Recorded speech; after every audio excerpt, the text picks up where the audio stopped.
Hi, welcome to my YouTube channel. I am Sanjana. I'm going to try and talk as fast as I can because I want to get this video done as quickly as I can. I'm going to be shooting another video for this week.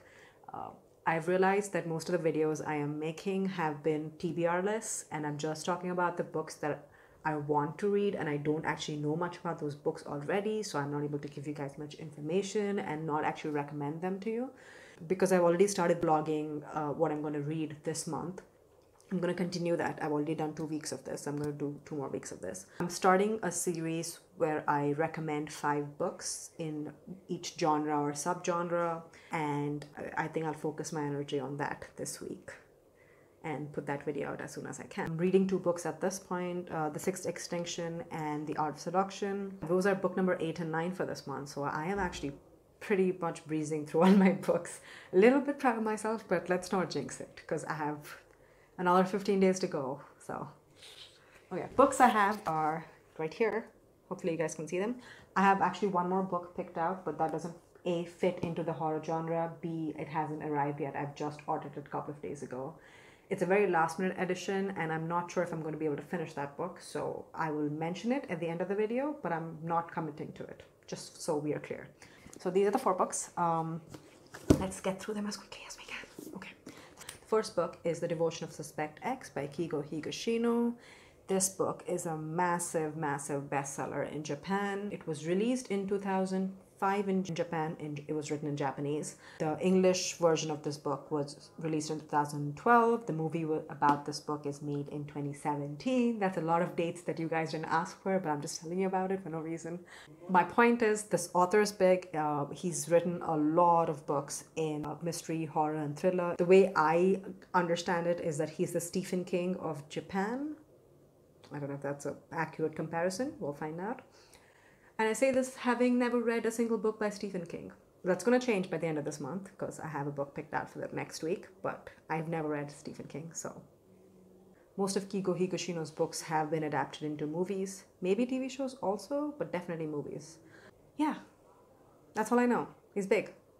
The next book I have, I'm really not looking forward to at all because this wasn't my pick. My sister-in-law bought me this book as a joke because she knows I do not like Chetan Bhagat.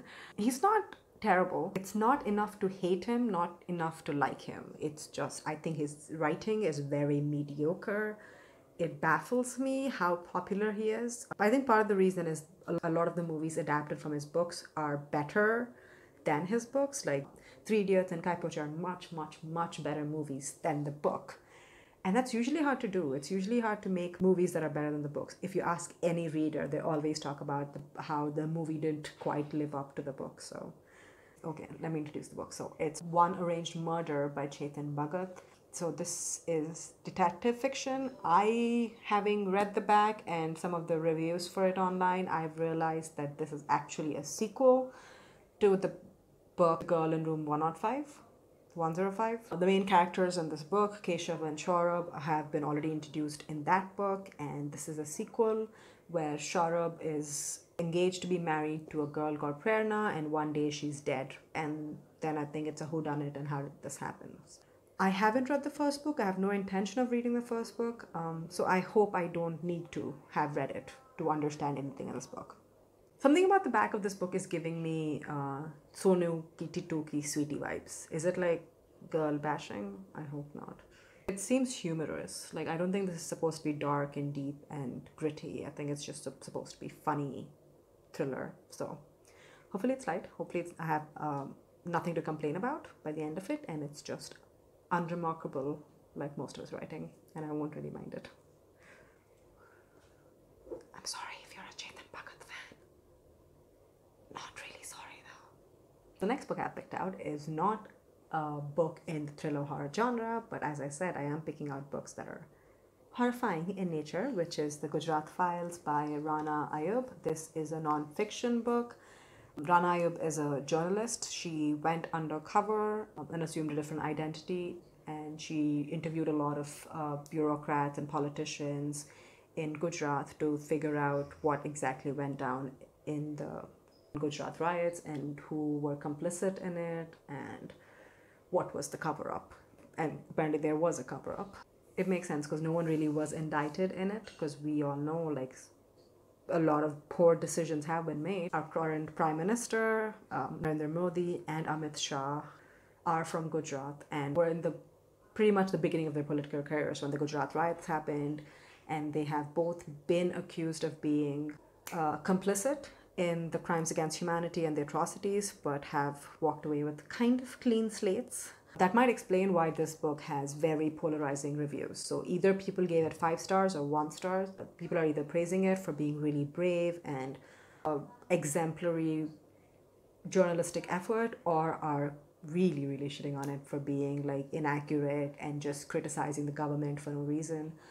I don't know if it's just like the Modi Bhakts or the nationalists, because there's a lot of right-wing trolls right now who like to put down books without reading them. I'm not sure if it is. I will read it and find out if the book is actually as good as some people claim it is, or if it's as bad as other people claim it is. So we'll find out. I am really interested in this. It's going to be probably very dark, very intense, and more horrifying than any other book I read this month, I am guessing.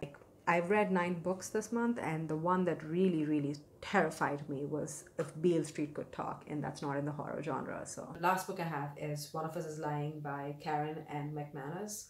This is the first book in a trilogy, and it looks from the premise of it like it's an adaptation of Breakfast Club, because it says a geek, a jock, a criminal, and a princess, which is, isn't that the tagline for Breakfast Club, right?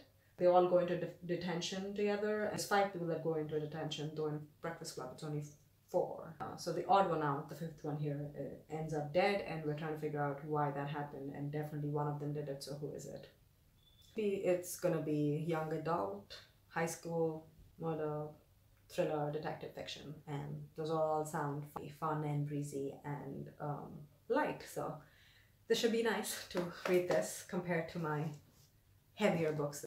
Those are my 4. My 5th book, I don't have a copy of. I've ordered it on Amazon. It should be here tomorrow. And it is A Suitable Boy by Vikram Seth. Ooh, I have 3 Indian authors this week. Good for me. The reason I can't completely commit to reading that book in its entirety is because it's 1,350 pages. Yes, I don't know if you've heard me, it's 1,350-ish pages. That is a lot to get through.